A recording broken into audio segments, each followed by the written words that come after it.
इसका सियासी मतलब है। सब लोग थोड़ा नीचे करो। देखो, पहले तो मैं मीडिया के साथियों का, उनके मन में बहुत सारे सवाल होंगे, पॉलिटिकल, सोशल, मेरे यहाँ आने का, जिस साथी से मैं मिलने गया था उसके बारे में जानने का। लेकिन मैं आपको एक लाइन में कहना चाहता हूँ, अब्दुल्ला आजम भाई से मेरे जो रिश्ते हैं वो सियासी नहीं। जब भी मैं किसी तकलीफ में रहा, आजम भाई का और इस पूरे परिवार का सहयोग मुझे हमेशा मिला, और आज मैं उसी रिश्ते को और मजबूत करने और अपने छोटे भाई से मिलने यहाँ आया था, जानने की उनकी क्या हाल है।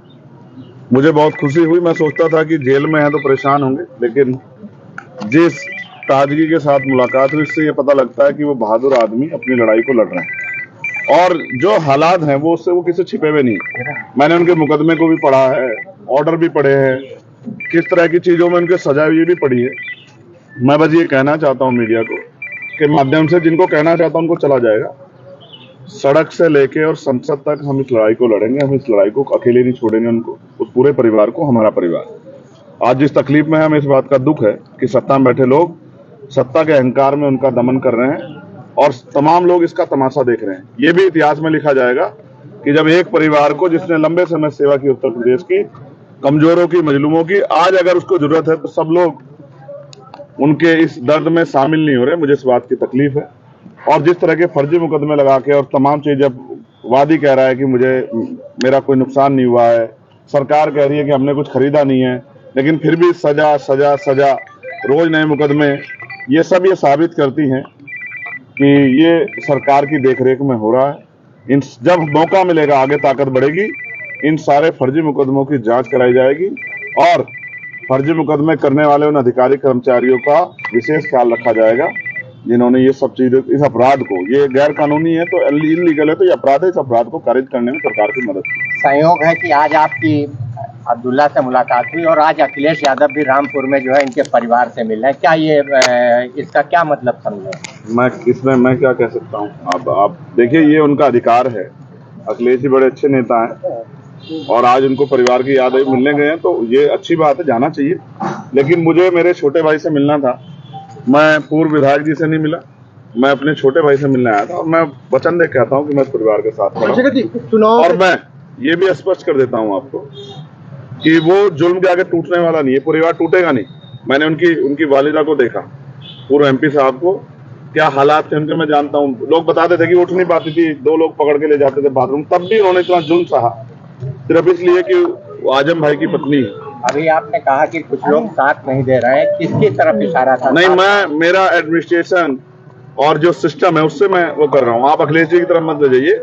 मैं सिर्फ ये सिस्टम से सवाल खड़ा कर रहा हूँ कि जो सिस्टम है, न्यायपालिका पर हम भरोसा करते हैं, लेकिन अगर जज साहब कहें कि हम मजबूर हैं, हमारे ऊपर दबाव है, तो फिर न्याय कैसे मिलेगा? मुझे एक खतरा और है, ये मेरा पर्सनल है, मेरे बहादुर छोटे भाई ने मुझसे नहीं कहा। जिस तरह से पिछली कई घटनाएं हुई है, मैं उनकी जान की सलामती की प्रार्थना करता हूँ, और मैं सरकार से कहता हूँ कि ठीक है, आपके विरोध, अंतर विरोध हो सकते हैं, वैचारिक विरोध हो सकते हैं, राजनीतिक विरोध हो सकते हैं, लेकिन मैं चेतावनी के तौर पर कहना चाहता हूँ कि अगर कोई इस तरह का षड्यंत्र या साजिश करने की कोशिश की गई तो हम और हमारी पार्टी के लोग बिल्कुल चुप नहीं रहेंगे, ईंट से ईंट सरकार की बजा देंगे। ये चेतावनी में सरकार को देना चाहता हूँ। अब्दुल्ला से आज आपकी मुलाकात हुई। पहले भी कई जगह पे ऐसा देखने को मिला, हमीरपुर और तमाम जगहों से खबरें आई, समाजवादी पार्टी से लोग टूटकर आपकी पार्टी में आए हैं, तो कहीं ना कहीं ये भी कहा जा रहा है कि तोड़ने का काम कर। आप इसे राजनीतिक मुलाकात बनाना चाहते हैं, जबकि मैं फिर आपसे समझना चाहते हैं, सिर्फ समझना। मैंने समझाया आपको कि आज वो बुरे दौर में, तकलीफ में, आज एक भाई होने के नाते, मेरे बड़ा भाई होने के नाते मेरी जिम्मेदारी बनती है कि मैं अपने छोटे भाई के साथ खड़ा हूं। और वो मेरे बड़े भाई, उनके जो वालिद साहब आजम साहब, वो मेरे बड़े भाई। जब मुझे गोली लगी थी, वो पूरा परिवार आया था, हजारों लोगों के साथ 2 घंटे मेरे दुख में शामिल हुआ, और मुझसे कहा कि घबराना मत मेरे भाई। तब मैं सांसद भी नहीं था।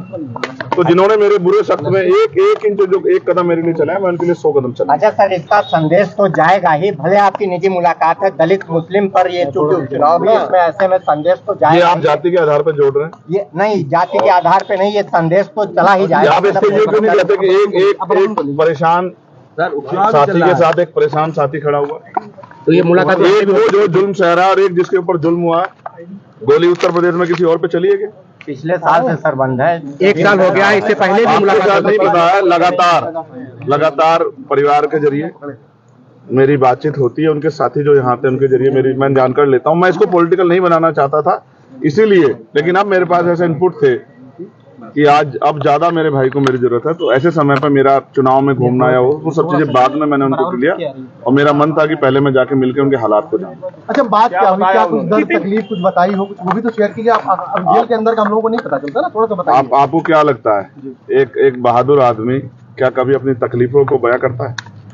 आपने क्या उसके चेहरे पे, उसने मुझसे कहा मैंने अखबार पढ़ना छोड़ दिया, उसने मुझसे कहा कि मैंने परिवार के लोगों को कहा कि मैंने यहाँ मुलाकात करने मत आना, क्योंकि मैं जिस लड़ाई में हूँ अन्याय के खिलाफ, उसमें कोई भी कीमत चुकानी पड़े मैं पीछे नहीं हट सकता। और उन्होंने कहा अगर नए मुकदमे जिस तरह से लग रहे हैं, सरकार उन पे दया कर रही है नए मुकदमे लगा के, तो कह रहे चाहे कितने मुकदमे लग जाएं मैं हर लड़ाई लड़ने के लिए तैयार हूँ, लेकिन अपने लोगों के लिए मैं जो लड़ाई हमारी चली आ रही लंबे समय से वो जारी रहेगी, उससे पीछे नहीं हटेंगे। पारिवारिक संबंध है आजम खान परिवार से, पूरा पारिवारिक संबंध क्या माना जाए? भविष्य में आपके साथ आ सकते हैं आप लोग? वो मेरे साथ हैं। हाँ वही वो मैं फिर कह रहा हूँ कि आपके पिता आपकी माता आपके साथ नहीं है, वो मेरे बड़े भाई हैं, वो मेरे साथ हैं, और ये मेरे छोटे भाई हैं, ये भी मेरे साथ हैं। राजनीतिक तौर पर भी साथ आ सकते हैं। मायने निकाले जा रहे हैं, ये माना जा रहा है कि 2027 की तैयारी है। ये आप मीडिया के बंधुओं का काम ही सूत्र ढूंढना है, तो आप लोग निकालो अपनी तरफ से, लेकिन मैं अपनी बात स्पष्ट कर चुका। और राजनीतिक लाभ की वो होती या तो फिर मैं सीधे आजम भाई से मिलने जाता, लेकिन जहां जरूरत थी वहां गया। और बहुत जल्द जो है, मैं आपको फिर कहता हूँ कि ये बादल भी जो हैं, काले बादल भी हटेंगे, ये जो घनघोर बादल मुसीबत होगी ये भी हटेंगे, और एक दिन सवेरा भी आएगा और फिर से उतनी ताकत मिलेगी जिस ताकत के लिए हम लोग प्रयास कर रहे हैं।